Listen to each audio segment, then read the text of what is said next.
Bom dia, tudo bem? A mensagem que Deus colocou para mim hoje, ela diz assim: se com Deus está difícil, imagina sem. Está na hora de começar a agradecer. Senhor, perdoa os nossos pecados, tende misericórdia de nós. Piedade, Pai. Livra-nos, Senhor, de todo mal e de tudo aquilo que não vem de Ti. Nós agradecemos por tudo que tem feito, pelo alimento, pelas vestes, pela oportunidade de viver. Afasta do nosso meio toda doença, toda maldade e todo sentimento ruim. Que o Espírito Santo, nesse instante, ele faça morada em nosso coração. Nós te louvamos, nós te bendizemos, nós acreditamos em Ti, pois Tu és o único Deus, ó Pai. Chega a ser curioso, porque o hábito da gente reclamar das coisas que acontecem, ele é muito normal. E dificilmente vai acontecer alguma coisa que a gente não vai reclamar. Se a gente notar na Bíblia, uma das poucas histórias que a gente observa que isso acontece é na história de José, que apesar de tudo que acontece na vida dele, e tudo acontece, a gente observa que toda vez que algo ruim acontece, ele se readapta a esse novo e faz algo para se tornar melhor. E o tempo todo que melhora um pouco, algo ruim acontece, e isso vai acontecendo. Da mesma forma é na vida de Jó, que a gente percebe também esse tipo de comportamento. A gente também não nota Jesus reclamando das coisas, muito pelo contrário, ele estava bem ciente das coisas que iriam acontecer com ele. E você acha que na nossa vida as coisas elas seriam diferentes? Não seriam. As coisas sempre vão sair do nosso controle, sempre. Só que imagina se hoje está difícil com Deus. Imagina se não existisse a oração, se não existisse as promessas de Deus, se não existisse o Espírito Santo, se nós não conhecêssemos o nome de Jesus. Como que a gente iria passar por tudo isso? Então, quando a gente olha a dificuldade que tudo isso poderia causar, ao invés da gente reclamar do fato, a gente agradece por aquilo que Deus já deixou para nós. Além da sua palavra, todo o conhecimento, todas as pessoas nessa corrente de amor que tentam ajudar e ajudam. Só que nós devemos agora parar um pouquinho para pensar. Eu não sei o que você tem passado agora.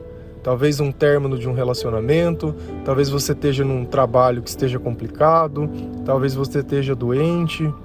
Não sei o que você tem sentido. Talvez esteja em dificuldade financeira, talvez esteja num momento de grande decisão da sua vida.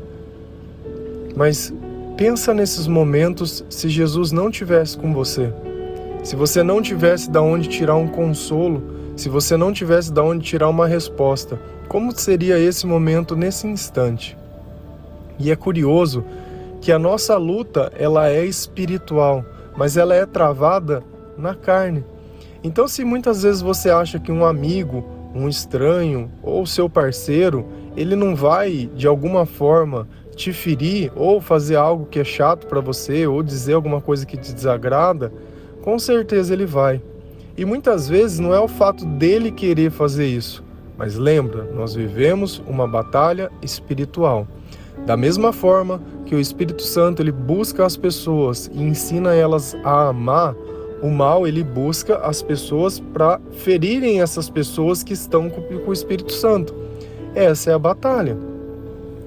Não tem jeito muitas vezes do teu parceiro que ele não acredita em Deus ou não tem uma vida de comunhão com Deus, ele ter comportamento de Deus com você. A não ser que ele ore, que ele faça as coisas dele com ele. Não precisa demonstrar a religiosidade dele. Isso não tem nada a ver. Ele pode orar dentro do quarto dele sem ninguém saber. Mas se você nota que ele já combate as coisas de Deus, o único que aceita o Espírito de Jesus é o Espírito Santo, o Espírito que diz Abba Pai, Paizinho. O outro espírito, ele não consegue tolerar isso, ele não consegue aceitar. Então ele fica tentando destruir, ele fica tentando alfinetar, ele fica tentando deixar a pessoa triste, deixar a pessoa para baixo. Só que se a gente for lá em Efésios 6, existe uma passagem que ela é muito interessante, porque Deus ele largou uma armadura para nós, para que nós pudéssemos viver e combater esse mundo espiritual, que é as ferramentas que a gente fala sobre a oração, sobre a fé, sobre acreditar. Eu sei que muitas vezes algumas pessoas elas conhecem bem esse versículo, outras não fazem nem ideia. Agora vamos parar para pensar um pouco. Se Deus ele largou uma armadura para a gente, não é sinal que nós iríamos combater isso de alguma forma? Só que as armas de Deus não tem nada a ver com as nossas armas. Eu não preciso aniquilar o outro, eu não preciso matar o outro. Na verdade, o que eu preciso é expulsar o espírito do outro. Porque o que desagrada a Deus é o comportamento, não é a pessoa. Deus ama todas as pessoas, mas aquelas que se comportam de acordo com as coisas que não fazem que a gente viva em harmonia, é o pecado. E é justamente sobre isso que a palavra fala, é sobre isso que ela diz, que ela ensina. Olha, esses tipos de atitude, eles vão trazer mais bem que mal. Desculpa, eles vão trazer mais mal que bem. Não vai fazer bem para você, nem para tua vida, nem para tua história, nada disso que você possa estar fazendo. E a gente percebe que é justamente isso. A gente tem uma ideia errônea que quando Deus diz muitas vezes, olha, não beba, não usa droga, não fume, Ele está dizendo, tirando a nossa liberdade. Na verdade, Ele está dizendo, você quer fazer? Faz. Como diz lá em Coríntios, tudo posso, mas nem tudo me provém, nem tudo me é lícito. Então, o que adianta eu poder fumar um cigarro se esse cigarro no fim vai me matar? De eu poder usar uma droga se no fim eu vou criar uma dependência? Então é sobre isso que Deus fala. Ele dá a liberdade, mas Ele dá o discernimento. Deus ele não tira a liberdade de ninguém, muito pelo contrário, Ele dá a liberdade para nós. Só que parece que é o contrário, porque quando eu deixo de fazer uma coisa que pode me dominar, é que eu ganho a minha liberdade. Liberdade não é eu fazer tudo que pode me dominar. Não tem sentido esse tipo de pensamento. Só que essa é a forma que o mal ele usa para nos enganar, para nos iludir. Eu tinha essa percepção totalmente errada. Hoje eu percebo que a liberdade vem de Cristo. Eu vou ler para vocês o Efésios 6, tá? Ele vai do versículo 10 ao 18. Presta atenção para você ver que interessante o que é a nossa armadura. Finalmente, fortaleçam-se no Senhor e no seu forte poder. Vistam toda a armadura de Deus para poderem ficar firmes contra as ciladas do diabo. Pois a nossa luta não é contra seres humanos, mas contra os poderes e autoridades, contra os dominadores deste mundo de trevas, contra as forças espirituais do mal nas regiões celestiais. Por isto, vistam toda a armadura de Deus, para que possam resistir no dia mau e permanecer inabaláveis, depois de terem feito tudo. Assim, mantenham-se firmes, cingidos com o cinto da verdade, vestindo a couraça da justiça e tendo os pés calçados com a prontidão do evangelho da paz. Além disso, usem o escudo da fé, com o qual vocês poderão apagar todas as setas inflamadas do maligno. Usem o capacete da salvação e a espada do Espírito, que é a palavra de Deus. Orem no Espírito em todas as ocasiões, com toda oração e súplica. Tendo isso em mente, estejam atentos e perseverem na oração por todos os santos. Percebe que Deus ele deixou um conjunto de ferramentas, vamos dizer assim, um conjunto de armas para nos proteger e para que nós possamos passar pelo dia mau. Hoje talvez você esteja vivendo o dia mau, o dia que a verdade ela entrou na tua vida e outras coisas saíram. Mas nota, quanto mais a gente começa a se aproximar de Deus, mais a demoniaiada que fica à nossa volta, eles vão saindo. Eles vão não tolerando a luz. Por isso que muitas vezes você se aproxima de Deus e fica naquela sensação que acabou sozinho. Nossa, mas antes eu tinha tanta gente perto, agora eu não tenho ninguém. Por quê? Porque Deus ele vem lapidando as coisas que tem à nossa volta. E lapidar é justamente isso, é tirar um pedaço. É tirar aquela parte feia para ficar somente a parte que é brilhante. Isso é muito interessante. O dia mau, ele sempre vai vir e muitas vezes vai vir diversas vezes.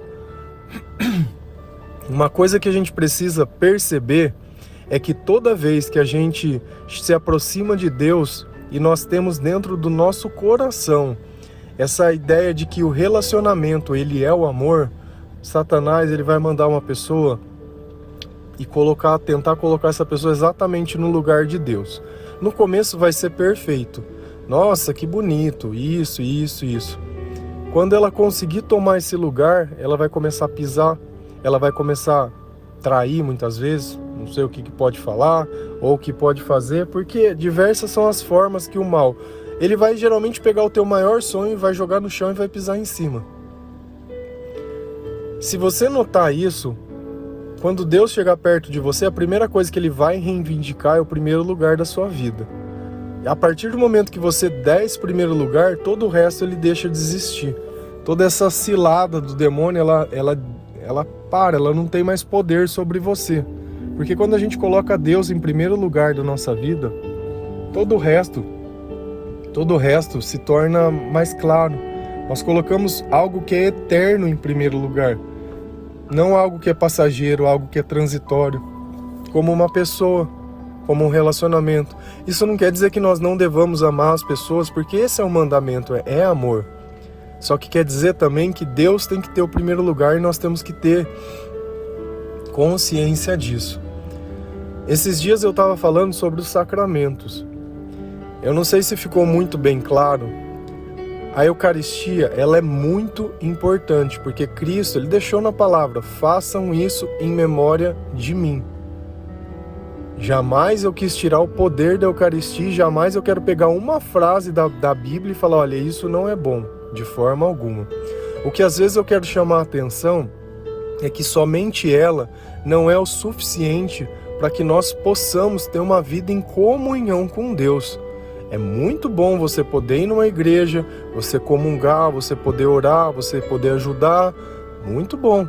Mas nós temos que sair da igreja também e praticar isso dentro da nossa casa. Se não fosse assim, lá em Mateus não estaria dizendo, olha, entra no silêncio do teu quarto e ora para o teu Deus. O que a gente precisa começar a fazer é usar a Bíblia inteira e não apenas se apegar a uma parte dela. Tudo o que tem na Bíblia é importante. Cada pessoa vai ter uma missão diferente, vai ter muitas vezes uma visão diferente, mas todas são do mesmo Cristo. Então o meu trabalho é conversar muitas vezes com pessoas que elas estão se convertendo agora. O que adianta eu chegar numa pessoa e jogar uma doutrina em cima dela? Olha, você vai ter que fazer uma catequese, você vai ter que fazer isso, você vai ter que fazer isso, porque senão isso... Cara, ela vai desistir no meio do caminho, porque muitas vezes ela está doente, ela está fragilizada, ela está no chão, ela está caída, ela está em trevas. Não adianta ficar querendo criar regras, achar que Deus criou regras. Olha lá em Jesus e ele só disse que o caminho é estreito. Ele não deixou nenhuma regra, nenhuma. Ele só pediu, ame Deus sobre todas as coisas e o próximo como a ti mesmo. Mais nada, não falou mais nada, só. E às vezes a gente olha o amor como se o amor não fosse necessário, é necessário as regras. Não. Elas complementam o amor. Complementam. Não substituem, complementam. O amor é o primeiro e o maior dos mandamentos. Esse tem que ser a base de tudo que a gente faz. Eu não sei o que você tem sentido, eu não sei o que você tem passado. Revista essa armadura de Deus, perdoe. Por mais que essa pessoa tenha feito milhões de coisas para você, perdoe e siga em frente com a sua nova armadura. Você sabe que o dia mau virá e outros dias maus virão. Por isso que eu sempre falo, vamos orar sempre, para que nós possamos ter entendimento e sabedoria para não estourar, para a gente saber simplesmente dar as costas e seguir sem se destruir, para a gente continuar passando, continuar vivendo, até o dia que o Jesus voltar ou o Senhor nos chamar de volta. Com dignidade, com amor, com sabedoria e com tudo. Eu desejo a vocês um bom dia. Vocês desculpam um pouco a voz, tá? Que anda...